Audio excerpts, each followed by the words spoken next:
Assalamualaikum and hi everyone. Today we are going to learn about elasticity. To make it easier for you, I've broken this unit into smaller sections so you can follow along without feeling overwhelmed. In this unit, we will learn the following topics. First, what is elasticity, followed by the different types of elasticities of demand, which are price elasticity of demand, income elasticity of demand, cross-price elasticity of demand, as well as price elasticity of supply. To wrap up, we will see several applications in business and finance. What is elasticity? Elasticity simply tells us how sensitive demand or supply is to changes, like price, income, or the price of related goods. Why is this important for accounting students? Well, imagine forecasting revenue or planning budgets. Elasticity helps predict how consumers or producers react. For example, if coffee prices increase, will sales drop? If yes, demand is elastic. If not, inelastic. This insight helps companies make smarter decisions. Feel free to read the other reasons shared on the slides and think about how elasticity is important in those instances. Price elasticity of demand measures how much quantity demanded changes when price changes. It's measured in percentages because we're comparing different units. For example, if the price of movie tickets goes up by 10% and attendance falls by 20%, we see that demand is elastic. That is, people are sensitive to price changes. There are three common formulas for price elasticity of demand: the basic percentage change formula, the midpoint formula, and the derivative-based formula. The basic formula is used for quick estimates. The midpoint formula is used for comparing two price-quantity points, and the derivative-based formula is particularly useful when you're given a demand equation, like quantity is a function of price, and you want to find elasticity at a specific price or point. Let's take a look at this example. We already know that the price and quantity demanded move in opposite directions. That's the law of demand. But the question is, how big is that change? That's exactly what elasticity of demand measures.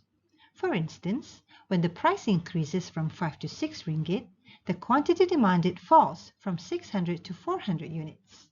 To understand the responsiveness, we calculate the price elasticity of demand. Using the basic percentage change formula, the price elasticity of demand comes out to be minus 1.67. Now consider another case.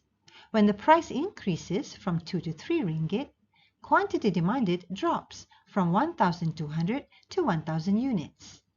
Using the same formula, the price elasticity of demand is minus 0.4. Now let's talk about how to interpret price elasticity of demand values.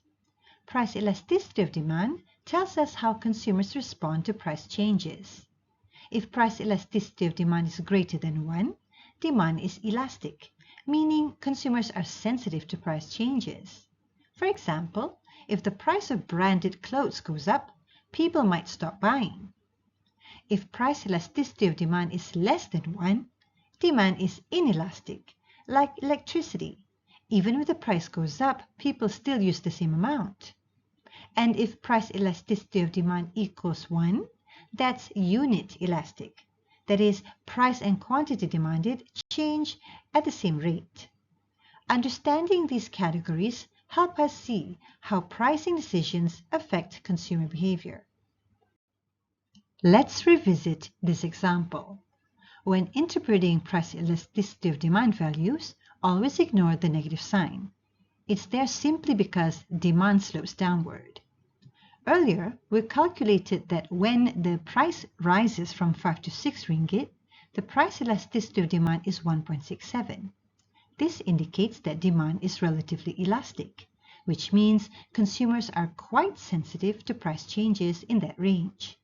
On the other hand, when the price goes from 2 to 3 ringgit, the price elasticity of demand is 0.4, indicating inelastic demand.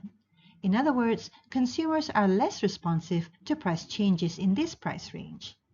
These examples clearly demonstrate that elasticity isn't constant. It can vary along the same demand curve depending on the price level. The determinants of price elasticity of demand are the key factors that influence responsiveness towards price changes. In other words, what affects price elasticity? The first determinant is substitutability.